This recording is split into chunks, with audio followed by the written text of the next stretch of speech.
ہمیں یہ بتائیں کہ آخر باطنی آنکھ کیسے کھولیں، ہمیں وظیفہ دیں، ہمیں کوئی ایسا عمل بتائیں۔ میں نے جتنی بھی ویڈیوز بنائی ہیں باطنی آنکھ، تیسری آنکھ پہ، تھرڈ آئی پہ، ساری ویڈیو دیکھنے کے بعد مجھے میرے سبسکرائبر اکثر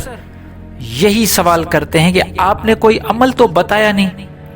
تو میں ان سب سے یہ کہنا چاہتا ہوں، عمل تو دور کی بات، آپ نے کیا باطنی آنکھ کو سمجھا کہ یہ تھرڈ آئی ہوتی کیا ہے؟ آپ نے وہ سمجھا ہی نہیں، آپ نے صرف ویڈیو چلایا اور آپ کے ذہن میں یہ تھا کہ میں آپ کو کوئی ریموٹ کنٹرول یا ایسا فارمولا دے دوں گا، جیسے میتھ کا الجبرا کا فارمولا ہوتا ہے، وہ میں آپ کو دے دوں گا، آپ اس کو فالو کریں گے اور آپ کی باطنی آنکھ کھل جائے گی، آپ موکل، جن، پریاں اور پتہ نہیں کیا کیا روحانیت میں دیکھنے شروع کر دیں گے، آپ میں پاور آ جائیں گی، آپ 7ویں آسمان پہ اڑنے لگو گے۔ یہ کیا بات ہوئی؟ مجھے افسوس ہوتا ہے، ہمیشہ میں اس پہ جو ہے نا وہ بات کرتا ہوں اور بار بار بات کرتا رہوں گا۔ میرے سننے والوں ذرا سوچو، پہلے تو ٹرم تو کلیئر کرو کہ باطنی آنکھ ہے کیا۔ اس کو ٹرم کو جب کلیئر کرو گے، جب ایک چیز کو سمجھو گے تو پھر اس پہ عمل کر پاؤ گے۔ یہ جو ٹھگ پیر بیٹھے ہوئے ہیں، چاہے وہ کسی بھی مذہب کے ساتھ تعلق رکھتے ہوں، میں ان کو جو روحانیت کے نام پہ کرپشن کرتے ہیں،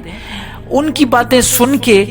اور آپ چلے آتے ہو اور اپنی باطنی آنکھ کھولنے کا سوچ لیتے ہو اور مجھے کہتے ہو کہ آپ کی باطنی آنکھ کھلی ہوئی ہے، یہ مجھ سے سوال کرتے ہیں۔ تو میں آپ سب لوگوں کو یہ کہنا چاہتا ہوں کہ باطنی آنکھ کا مطلب ہے کہ انسان جب علم حاصل کرتا ہے، انسان جب کوئی ایسا قرآن کا جب اس کے پاس علم آ جاتا ہے تو وہ دنیا کو جب دوسری نگاہ سے دیکھتا ہے، اس کو باطنی آنکھ کہا جاتا ہے۔ اس کے علاوہ باطنی آنکھ کچھ بھی نہیں۔ یہ ساری باتیں آپ کو جو بتائی جاتی ہیں، یہ بیوقوف بنا رہے ہیں آپ کو سب۔ باطنی آنکھ کا مطلب یہ ہے کہ آپ جو پڑھا لکھا انسان ہوتا ہے وہ دنیا کو کسی اور طریقے سے دیکھتا ہے، اور جاہل آدمی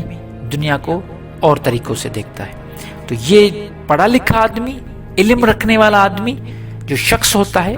اس کا پرسپیکٹو جو دنیا کو دیکھنے کا ہے وہ الگ ہوتا ہے ایز کمپیئر ٹو جو الٹریٹ ہے، جس کو کوئی علم نہیں۔ اب آپ یہ دیکھیں، وہ آدمی اور اس آدمی کو جب آپ فرق کریں گے تو آپ کو باطنی آنکھ کا پتہ چل جائے گا۔ اور وہ چیز، یہ دنیاوی علم کی بات نہیں کر رہا میں، قرآن کی روحانیت والی علم کی بات کر رہا ہوں، جس میں آپ کو معرفت الہی کا پتہ ہو، آپ کو شریعت، طریقت، حقیقت اور معرفت، یہ جو اسٹیجز ہیں، جب یہ اسٹیجز آپ کو ان کا پتہ چل جائے گا، جب آپ کو یہ پتہ چل جائے گا عالم ناسوت کیا ہے، جبروت کیا ہے، ملکوت کیا ہے، اور لاہوت، یاہوت، یہ جو عالم کی ٹرمنالوجی ہے، یہ جو روحانیت کی ٹرمنالوجی ہے، یہ جب سمجھ میں آ جائے گی، اس کے بعد آپ کے باطنی آنکھ کھل جائے گی،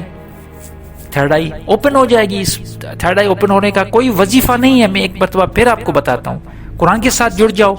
قرآن کی تعلیم حاصل کرو، جو کچھ قرآن میں لکھا ہوا ہے اس کو سمجھو، عمل کرو، آپ کی باطنی آنکھ کھل جائے گی۔ میں امید کرتا ہوں، بات بڑی چھوٹی سی میں نے کی ہے، مختصر میں نے گفتگو کی ہے آپ لوگوں کے ساتھ، لیکن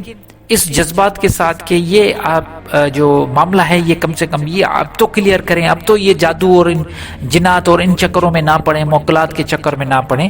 اپنی باطنی آنکھ کھولنے کے لیے قرآن کے ساتھ جڑ جائیں۔ میں بار بار یہ کہہ رہا ہوں، سب کو کہتا ہوں کہ جو قرآن کے ساتھ، قرآن کی تعلیم کے ساتھ جڑتا ہے، ان کی باطنی آنکھ کھل جاتی ہے۔